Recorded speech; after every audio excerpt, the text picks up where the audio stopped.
What's up, Pitt fans? Chris Carter, Noah Hiles here on the Post-Gazette Sports Now YouTube channel and podcast network for another Pitt mailbag. Carter, football season, it's like season 2.0 is Yes. underway with the coaching carousel and the transfer portal. We're going to talk a lot about that. Basketball, volleyball playoffs also in the thick of things. We're going to discuss all of that. Before we do, though, we got to talk about our show's presenting sponsor, which is Mike's Beer Bar. Whether if you're in town for a Steelers, Pirates, or Pitt game, Mike's Beer Bar is right across the street from PNC Park and has the best selection of beer in town, as well as amazing food options. They have over 20 TVs, and you can catch all of your NFL, college football, Pirates, Penguins, Riverhounds, and Premier League action right at Mike's. Come on in and try one of their 500 different available beers, 300 of them being local beers, as well as their 80 different local craft beers available on tap. You can also get a flight to try out every option you can dream of, and trust me, you won't run out of favorites because I never do, and I'm always there. Try their steak on a stone for an awesome meal where you can choose how hot you'd like your steak cooked with a heated stone right in front of you as you enjoy a night out in Pittsburgh. Come to Mike's Beer Bar and get your sports fix and experience the best bar in Pittsburgh. So, Carter, like I said, football offseason, which is season 2.0, basketball, volleyball. Just want to get a wellness check on you. How are you hanging in here, man? I'm doing just great, man. It's a fun time of the year, though I am getting tired of having to talk to everybody about every transfer portal decision. But hey, that's part of the job, baby. And I think it's always interesting, like just seeing the escalation. And I wonder how much bigger can this get? How much wilder can the transfer portal get? Because just covering it over the past few years, it just gets crazier and crazier every season. Yeah. This wasn't a question, but I do think that this is just an interesting topic to spend a couple minutes on because I just don't see how this can continue for another 10 years. Like something has to give. I don't know if it's going to be legislation. I don't know if eventually the financial bubble is going to burst and boosters are just going to say, you know what, we can't keep doing this. We can't keep giving away millions upon millions of dollars just for these guys to leave in a couple of years, regardless of circumstance, be it another transfer or going pro. I just don't see how this current state of college athletics is sustainable, and I'm not against it. Don't get me wrong. I'm very pro transfer portal. I'm very pro NIL, but just the way things have been going recently, it's just like I don't realistically see how this can continue without something changing, be it more rules or just the market evening itself out. Do you agree, Carter, or do you think it's just kind of going to continue to progress like this forever? I think that there's going to be a cutoff point where people find a way to manage it. I mean, this has always been this is America 101, right? Like, Yeah.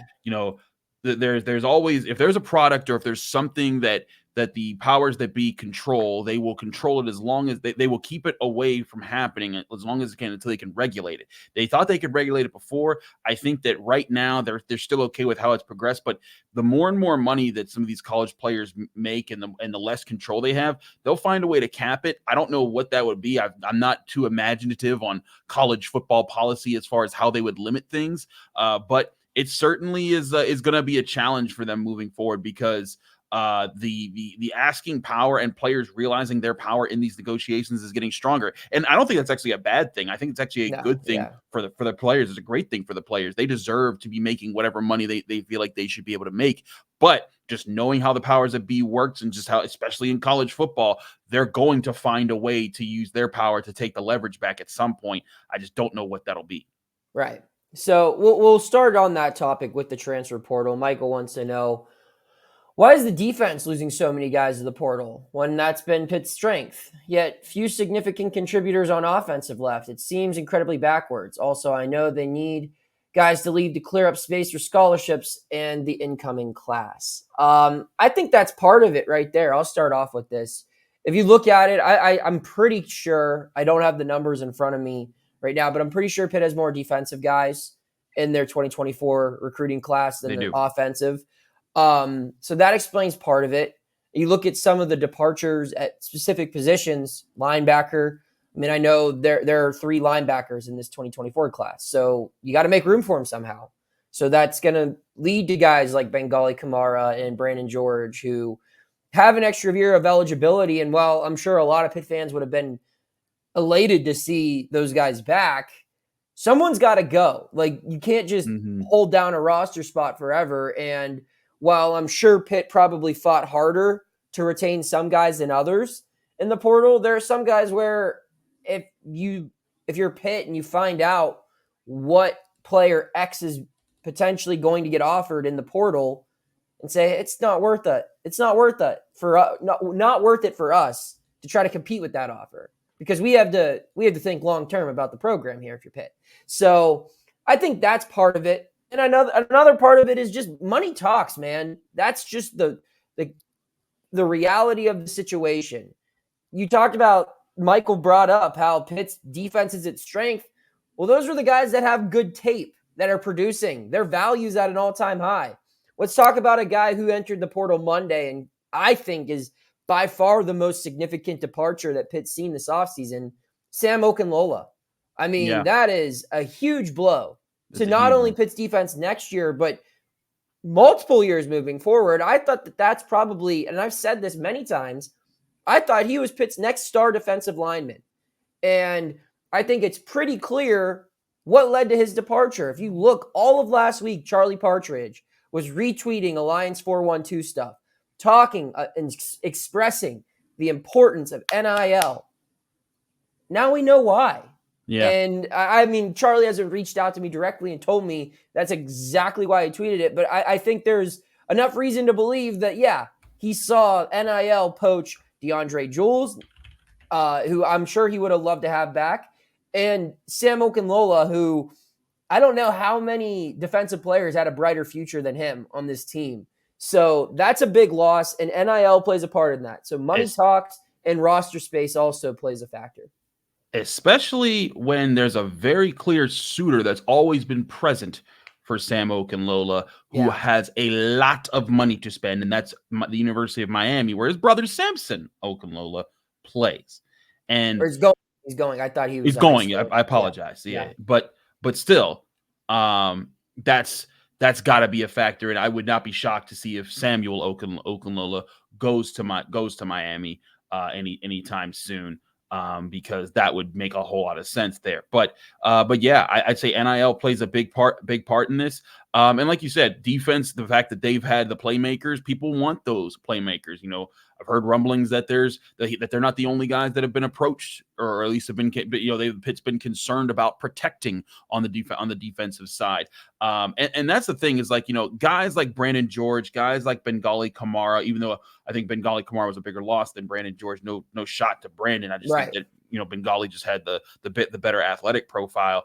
But guys like that made a little bit more sense because they were seniors, and there were so many young players that came up for Pitt this year, and Pitt has to make the tough decisions. This isn't the COVID era where you get to keep 140 people or however many you want because they recognize that you're going to be allowed to keep. Pitt has to make tougher decisions now, and so part of those tougher decisions are saying, hey, do we want to keep this young guy on the bench for 2 more years, potentially lose him to the transfer portal, or do we want to play them up right now and try to grow them for the next 2 or 3 years and see what they develop into? I think that's what Pitt's is going to have to decide, and more teams are going to have to decide across all of college sports. So I think those made sense, but you're right. Sam Okunlola, that's a serious blow because he was on the trajectory to be the next big thing on the defensive line. And there was a future where you envisioned a guy maybe like Sean Fitzsimmons, Isaiah Neal Ghost at defensive tackle, rotating with Elliott Donald.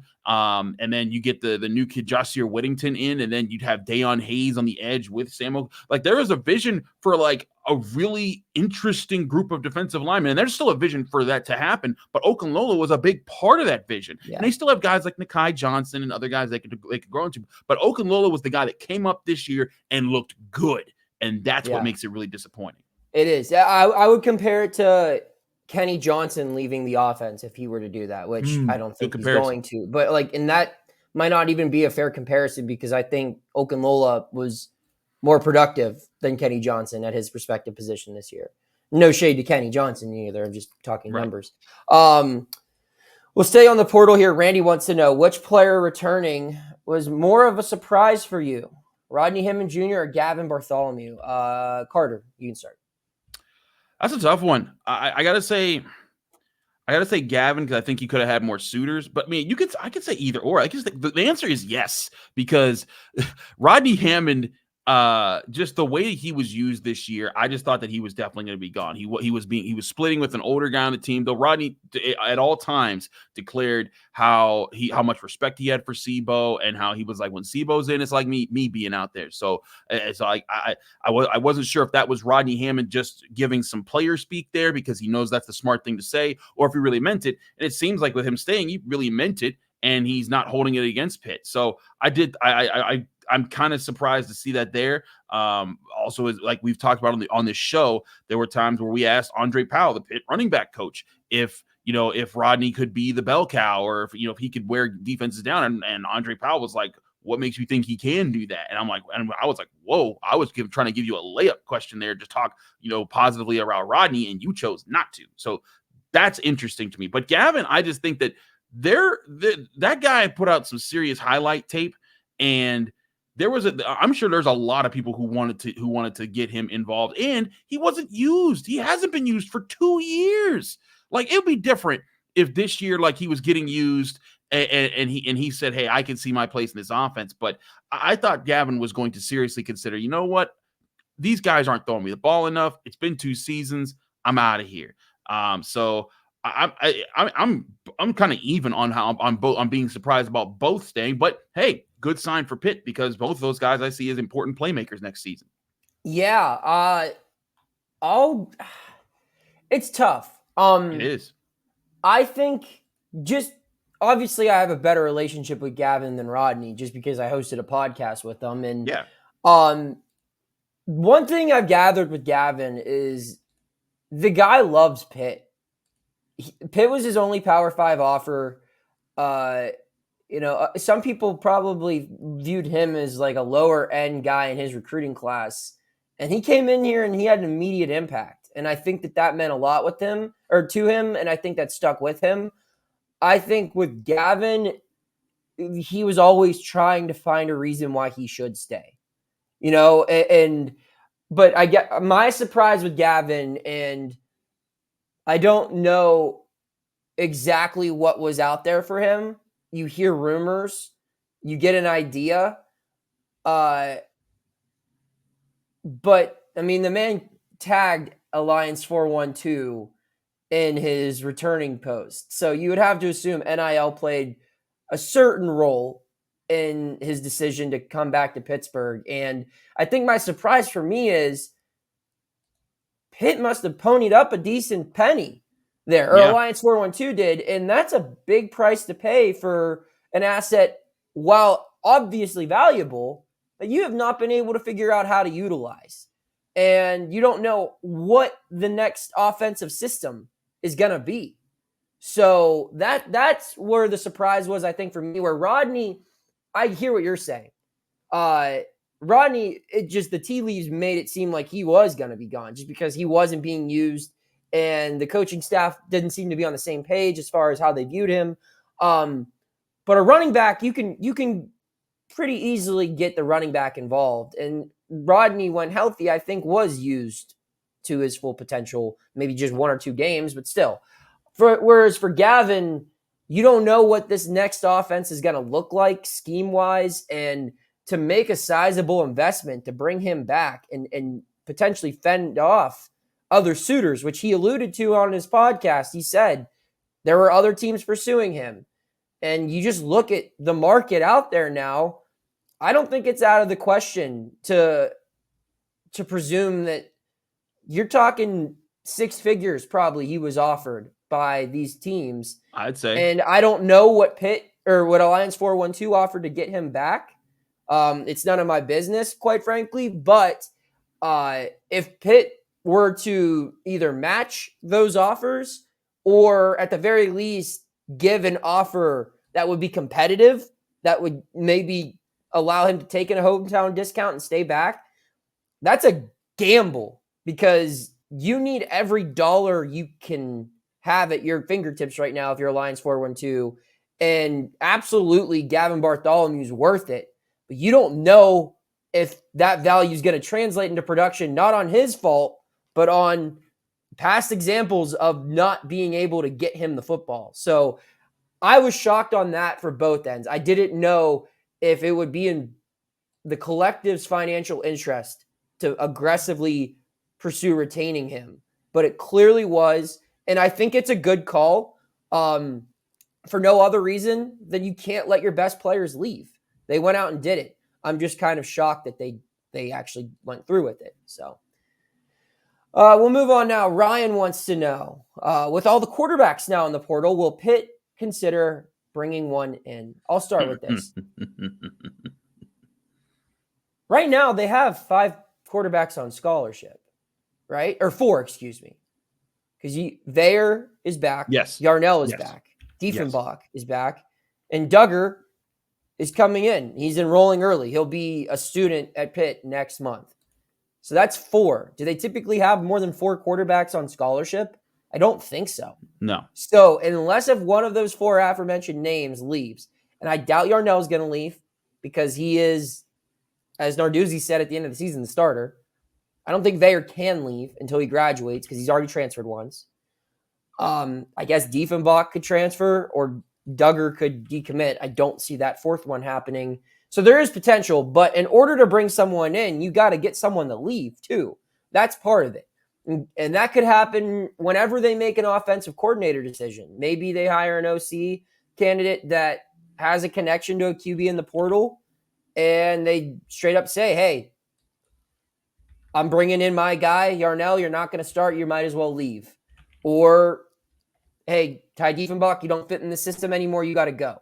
Maybe that's the case. But as things currently stand, it's hard to see them going through those logistics, 1. And 2, Chris, and I'm sure this is the point you're going to hammer.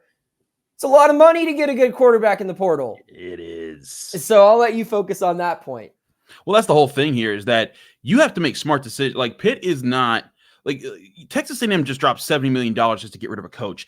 Pitt isn't doing some stuff like that. They don't have those kind of resources. So if you're the University of Pittsburgh and you're the athletic department, you have a choice to make. You have a certain amount of resources. And listen, the collective is obviously doing a good job. They were able to keep Gavin Bartholomew. They were able to keep Rodney Hammond. They have targets that they're going to bring in. And listen, you might be able to get a decent guy in the transfer portal for not too expensive, but you can't go and get like the big dog here, especially when I think you got Nate Yarnell, who performed well this year, and you've now gone 2 seasons where you have used a transfer quarterback, multiple transfer quarterbacks that haven't worked out, and then the guy that worked the best for your team was the one that you recruited out of high school all along. I think Pitt cannot afford to spend big at quarterback when they can go spend big at other key positions, maybe like cornerback. We'll still wait to see what happens with MJ Devonshire, maybe at wide receiver because Bub Means is headed to the NFL, maybe like the offensive line. The defensive line, where they just lost a guy in Samuel Okunlola. Build up other key parts of this roster and do that. And you know what? Give Nate Yarnell a chance here because I think he earned it with the way that he played at the end of the season. And there were plenty of times it wasn't just him just having a strong arm and playing through the tough. He was making good reads. He was giving good effort.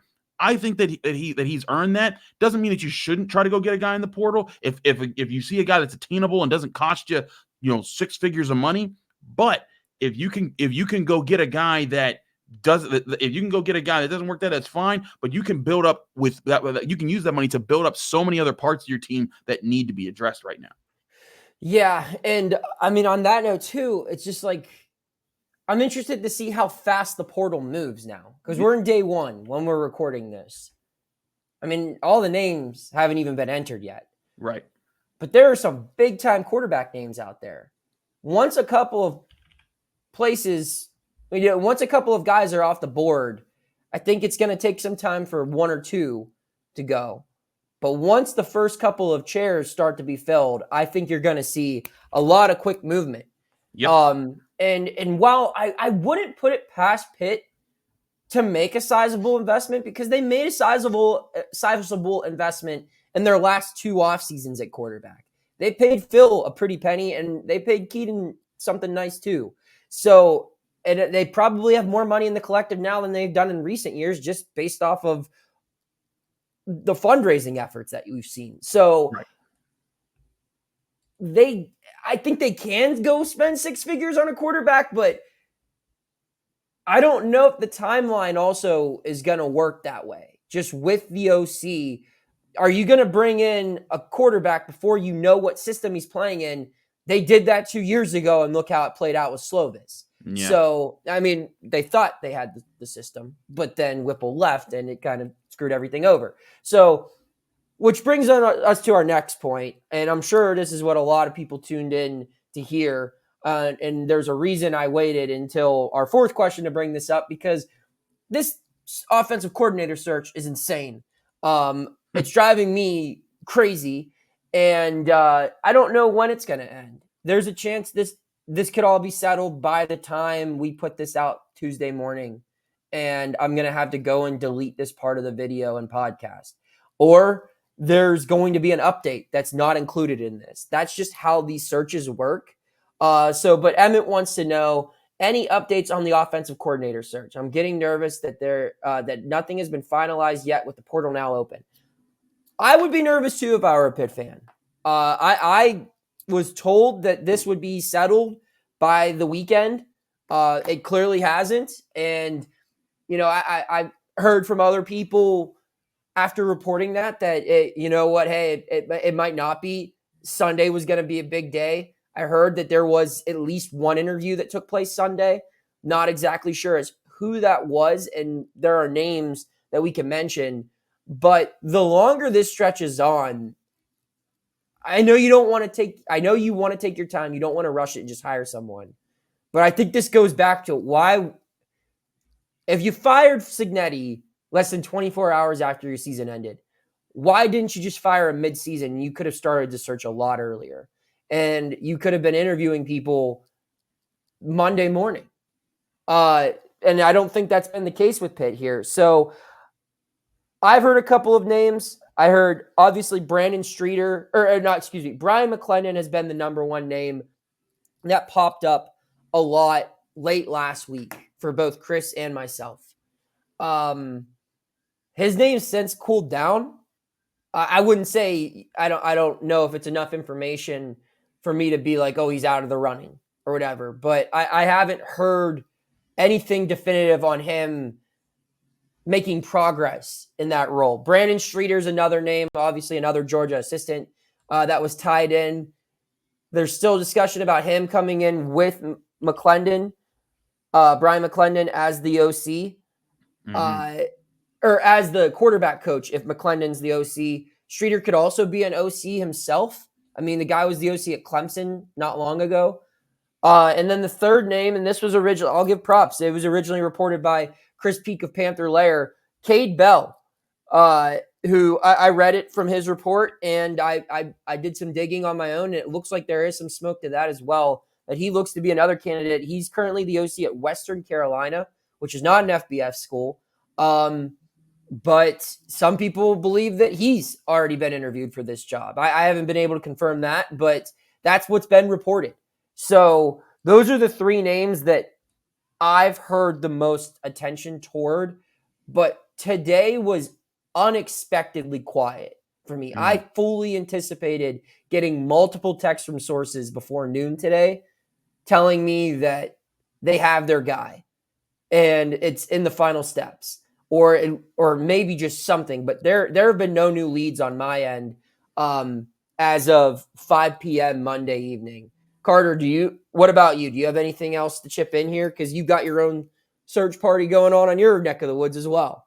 That's the thing, is that we've been asking around, and it went radio silence this weekend. There was a lot of buzzing on just on the names.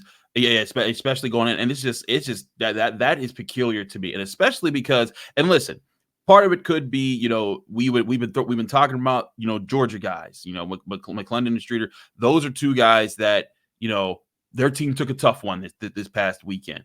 Maybe that impacts something, maybe it doesn't. But I do know this. I have sources that tell me that Pitt has prioritized needing to make an OC decision very quickly. Right. And like you said, not a rush, but go through that process. It's kind of like when I'm covering the Steelers and they have a priority thing to lock down, they lock down that and then they handle everything else after that. That's what needs to be on Pat Narduzzi's top agenda every single day, is getting an OC, and then with that OC, figuring out which offensive staff are going to work best with him. Because I don't think it's a guarantee that everyone on the offensive staff is going to be wanted by that OC, especially if the Georgia guys are a package deal. Because if they are, then it's like, okay, well, other people are going to have to move around, and I'm sure that they're going to want other guys as well. So I have a lot of things that I think need to happen very quickly. I think they need to find an offensive coordinator who is prudent to passing the ball and creating better situations for quarterbacks and managing a quarterback and managing, helping with, if Taekwondo was sticking with the program, then, helping with the, connect the quarterback room to the receiver room. Cause I think that's something that really worked between Whipple and Marion in the year with Pickett and him going off with Jordan Addison. But it absolutely needs to be a priority, and it needs to happen soon, because now the transfer portal is going. Everyone's making decisions, and you need to get in front of stuff fast. And signing day is on the 20th. You are running out of time. The clock is ticking. Something's got to happen for Pitt, and I think it really has to happen this week. Yeah, it's just, I mean, it's kind of like I said. I fully anticipated to wake up Monday and know. Or at least know by the time we record this. I mean, we normally record this in the afternoon. Yep. But I didn't even reach out to you and ask, and you didn't reach out to me either. I think it was both assumed we're both working. Yeah, we're both like hitting the phones, texting people. I'm looking to see who follows who on social media, and doing all that kind of stuff. And that's not my sourcing by any means, but I'm looking for a tea leaf, a clue, lead, or something. And props to anyone who does know right now, because I'll say this, Chris and I, anytime there's been a need for big information surrounding Pitt football in the past, 6 months or so, feel like we've been able to find it pretty easily. Yep. This is a different beast. And I tip my hat to Coach Narduzzi. He's making us work for this one. So good for them. But I do think that, if they don't have someone hired by the end of the week, they are, I don't know if that's going to be good. So we'll keep it moving now. Scott wants to know, Pitt basketball's game against West Virginia Wednesday. Is it a must win? Carter. Must wins are always tough this part of the season. I think it would be a very nice win. Right now, as the net rankings have just been released recently, and you're looking at everything, Pitt is still 60th. They'd technically still be in the dance as they stand right now at 5-3. And also crazy enough, they're ahead of Florida, who is 4-3, a half game behind them, and Florida's beating them. It's just why I still don't understand how net rankings work. I mean, I understand, but I'm just like, I don't agree. But Pitt, all of Pitt's five wins are quad 4 wins. And they have 1 loss in quad 3, 1 loss in quad 2, 1 loss in quad 1. If Pitt wants to build a resume, West Virginia, I believe, would be quad 3 right now, because they're in the 200s, and there's about 360 teams, 362 teams. So that would put them just outside of quad 2, which means this would be a quad 3 game, though, of course, this can fluctuate based on how West Virginia goes this year. Pitt needs to get this win, I think, because there's a chance that West Virginia could fall to a quad 4 team with the craziness that happened with them in the offseason, and especially when they start Big 12 play and that conference gets rolling. So I'm not saying it's a must win, but it's it'd be really nice to get this one. If they lose this one, they're going to have to do even more work in the ACC. So you know what? Forget it. I'm saying it. They got to win this game. You win this game. You balance everything out. I have a hesitation to call anything a must win this early in the season, but I feel like this is a game where you got to win. Show your team you got some, because if you lose this road game, then you'll get Canisius, and then you'll get South Carolina State, and you'll beat them. But what will that matter? Because then everyone's going to be like, okay, well, beat a Power 5 team other than Oregon State, and that won't count for things. So Noah, I'll let you take it, but I'll go with, this is a must win. It is definitely a must win. I mean, when you say must win, it's not like, if they lose, their season's over, there's no point in playing. But you can't put yourself in a spot like you were last year if you're Pitt. And I would even argue it's worse, because Pitt started off its conference schedule really strong. It had wins on the road in Raleigh against NC State. It beat North Carolina at home. They didn't do that. They lost their first ACC game, so that hurts them. And I'm not saying that they're doomed in ACC play, but the ACC is a lot better this year than it was last year. It's pretty clear that Duke looks better. North Carolina looks a lot better. Miami's just as competent. Virginia's just as competent. Clemson is a lot better. And we don't know about the rest, but I'm sure, Boston College probably took a step forward. The league's going to have probably more tournament teams. So if that's the case, then you can't just bank on Pitt running through the ACC early on and making up that ground. Also, for as bad as Pitt's non-conference losses were last year, it still had that Northwestern win to boast. That was a big part of what got it over the top. And it does not have that non-conference win this year. And it's not going to come because the rest of their non-conference schedule is against Quad 4. It's weak. They played two notable teams in their non-conference this year, and they lost to both of them. Missouri doesn't count. Missouri made the tournament last year, but Missouri's not good.